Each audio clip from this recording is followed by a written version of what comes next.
Oke, saudaraku, kita bertemu lagi dalam acara pemberitaan firman Tuhan. Saudaraku, pada saat ini kita akan melanjutkan pembahasan poin yang telah lalu kita bahas, dan saat ini kita akan membahasnya, yaitu melanjutkannya. Tetapi sebelumnya mari kita berdoa. Bapa kami di surga, Bapa yang Maha Kuasa, Pencipta langit bumi, laut dan segala isinya. Pada saat ini Bapa, kami akan mendengarkan firman-Mu dan memberitakan kebenaran-Mu. Biarlah Engkau memberikan kami hati yang baik untuk kami dengar, dan hamba-Mu yang akan menyampaikan kebenaran-Mu itu menjadi berkat rohani bagi pendengar sekalian, saudara-saudaraku. Terima kasih Bapa di surga, sekiranya Bapa memimpin acara ini dari awal hingga akhirnya dengan tidak kurang apapun. Terima kasih Bapa, dalam nama Yesus kami membawa diri kepada. Amin. Saudaraku, mari kita membaca firman Tuhan yang terdapat dalam Markus 16 ayat ke-14 sampai ke-16. Saudara, dalam terjemahan Indonesia Yunani dikatakan begini. Akhirnya Yesus menampakkan diri kepada ke-11 orang itu ketika mereka sedang makan, dan ia mencela ketidakpercayaan mereka dan kekerasan hati mereka, oleh karena mereka tidak percaya kepada orang-orang yang telah melihat dia sesudah kebangkitannya. Ayat 15, lalu ia berkata kepada mereka, Pergilah ke seluruh dunia, beritakanlah Injil itu kepada sekalian makhluk. Siapa yang percaya dan yang dibaptiskan akan diselamatkan, tetapi barang siapa yang tidak percaya akan dihukumkan. Saudaraku, kita minggu berapa lalu kita telah membahas tentang wadah dan keselamatan. Nah, dan kita telah membahas bagaimana wadah itu kemudian keselamatan itu. Nah, sekarang kita akan bahas bagaimana kita dapat diselamatkan.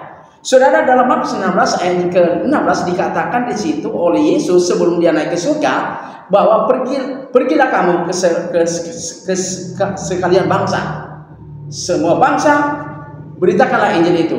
Saudara, untuk diselamatkan bagi semua bangsa oleh Yesus sebelum Yesus naik ke surga, dia berpesan bahwa pergilah ke seluruh dunia, beritakanlah Injil itu. Saudara, Allah untuk menyelamatkan umat manusia adalah Injil. Saudara, Injil dalam bahasa Yunaninya adalah Evangelion, yang dari dua kata, yaitu dari eo yang itu baik, dan angelia adalah berita, informasi atau pesan. Jadi saudara, kalau Evangelion adalah berita baik, pertanyaannya adalah kenapa disebut Injil itu adalah Evangelion atau berita baik? Karena Injil itu adalah membuktikan fakta-fakta kebenaran, yaitu sebagaimana Paulus katakan dalam 1 Korintus pasal 15 ayat yang pertama sampai ayat yang ketiga, bahwa ayat yang ketiga ditekankan oleh Paulus bahwa pertama-tama Yesus mati, disalibkan, mati, kemudian dia dikuburkan. Itu fakta yang kedua. Dia mati, fakta yang pertama. Kedua, dia dikuburkan, dan yang fakta yang ketiga adalah dia dibangkitkan. Nah, itulah fakta-fakta daripada Injil itu. Karena fakta-fakta Injil itulah maka Paulus tekankan bahwa Evangelion adalah kuasa Allah, dunamis gartheon. Injil adalah kuasa Allah yang menyelamatkan. Kenapa Injil dapat menyelamatkan atau kuasa Allah menyelamatkan? Karena fakta-fakta Injil membuktikan kepada kita dalam kebenaran Injil. Dalam 1 Korintus pasal 15 ayat 1 sampai ayat yang ketiga, Paulus menjelaskan bahwa pertama Yesus mati, kedua dikuburkan, dan ketiga dia bangkit. Nah, kebangkitan inilah merupakan informasi yang baik bagi seluruh umat manusia bahwa kita dapat diselamatkan oleh Allah melalui pesan Yesus dalam Markus 16 ayat mulai daripada ayat 14 sampai dengan ayat ke-16. Dengan demikian saudaraku, ini menunjukkan kepada kita bahwa Yesus sebelum naik ke surga, dia memberikan alat keselamatan itu. Tetapi alat keselamatan itu bukan ide daripada Kristus, tetapi adalah ide Allah.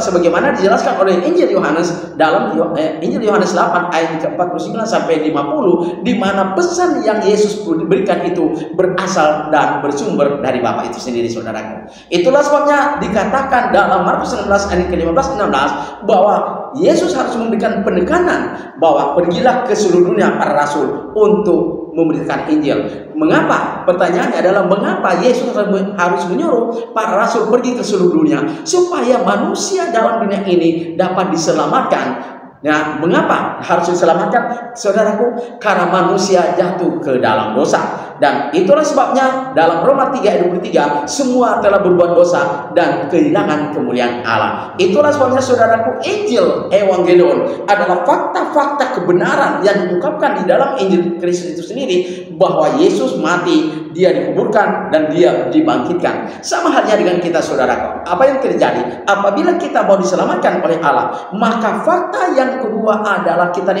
melihat dalam Kisah Rasul pasal 2. Saudara, Kisah Rasul pasal 2, di mana penekanan Petrus, penekanan Petrus bahwa hendaklah kamu bertobat dan memberi dirimu dibaptis masing-masing kamu untuk jalan kepada dosamu, lalu kamu akan beroleh anugerah Roh Kudus. Saudaraku, Petrus mulai mempresentasikan Injil, yaitu alat keselamatan, yaitu mereka harus bertobat. Pertanyaannya, mengapa mereka harus bertobat, saudaraku? Karena mereka telah membunuh Yesus dan mereka harus bertobat itu. Dan apa yang terjadi, saudara? Ayatnya yang ke-41 Kisah Rasul pasal 2, mereka telah melaksanakan apa yang dihancurkan oleh Petrus, saudaraku. Apa, saudaraku? Yaitu mereka dibaptis.